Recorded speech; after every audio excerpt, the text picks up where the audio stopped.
What's going on, my print fam? Welcome back to the print life. Roll the credits.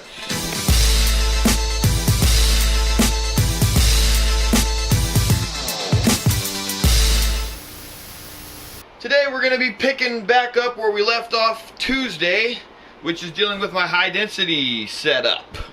Let's peel the tape off of here.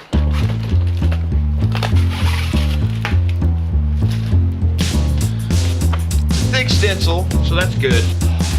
Morning. Shop's open, so I'm gonna have to stay out of the guy's way, but I'm just gonna post up over here and start setting up. Once they're done with the exposure unit, then I'll start working on that high density screen.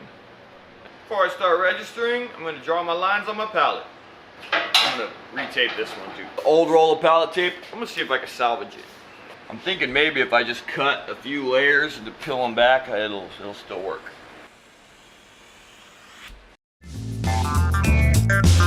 Yeah, it's not working so well.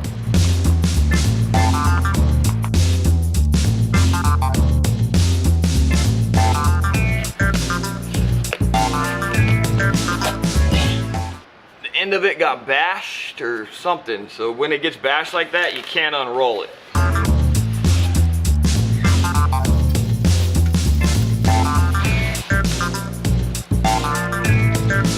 I was able to fix the pallet tape. I just had to peel this much off the outside. Because the edges got so bashed in, it's kind of sticking on itself right here at the end. So just make sure with your pallet tape that you don't bash the ends. Just a quick tip for the day. Yeah, it is. It's burning up in Arizona. Now I'm gonna take my T-square, my marker, set up my measurement line. We put our measurements at 1, 2.5, and 3.5. I'm also going to put a 5 there.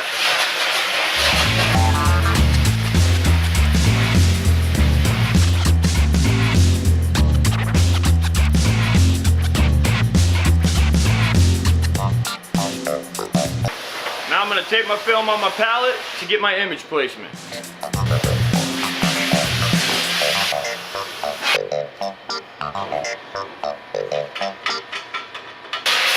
First I adjust my off contact, and that really happens in life. Now I'm going to register the first screen. I need water. Approved with no markups.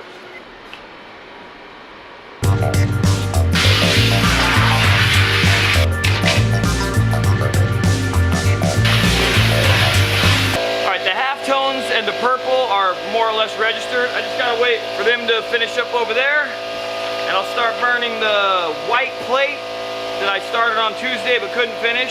And then once that's registered, I'll start working on the high density deal. In the meantime, we'll go hang out in the office. Whew.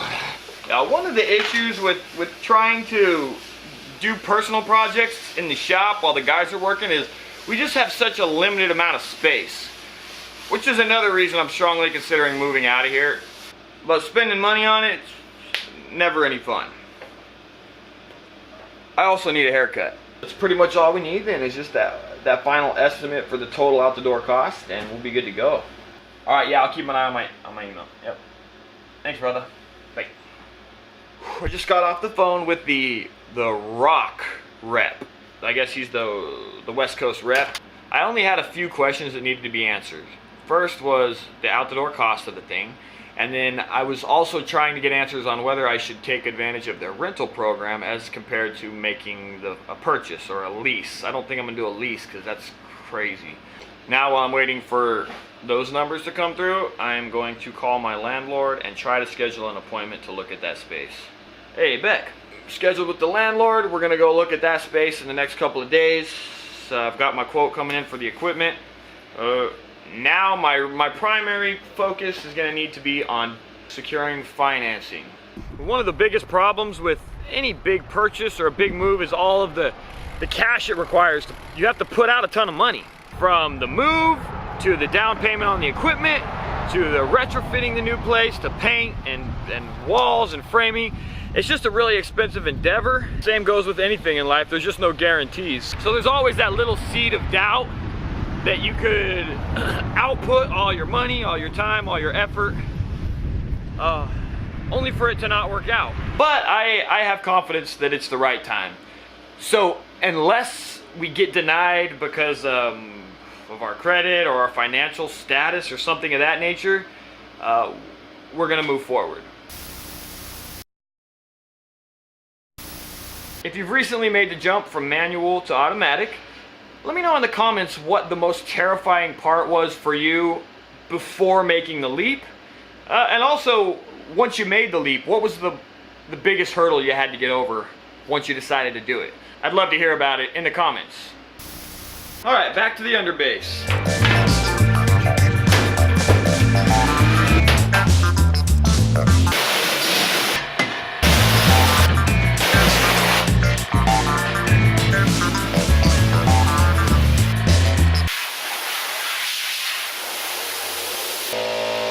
Now we're gonna start setting this bad boy up.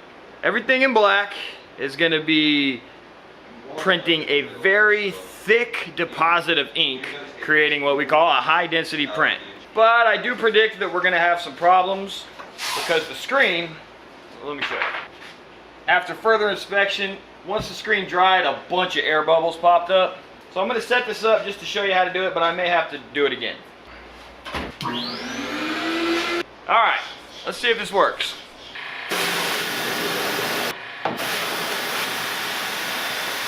Because the stencil's so thick, and you're gonna set it horizontally and let water soak on the emulsion so that it loosens it up. You're gonna have to do this 5, 6 times, and eventually it'll wash out all the way.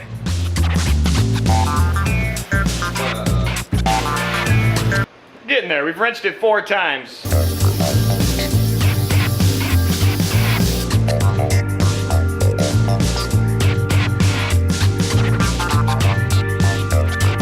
Two problems. First one is the air bubbles. If you can see, there's a load of them. The second issue is it's thicker on this side than it is on this side. So we can't run with this, but I'm still gonna set it up just to see how it looks.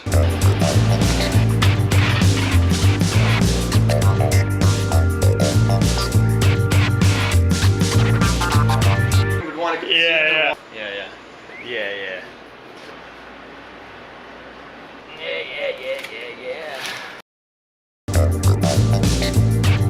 37.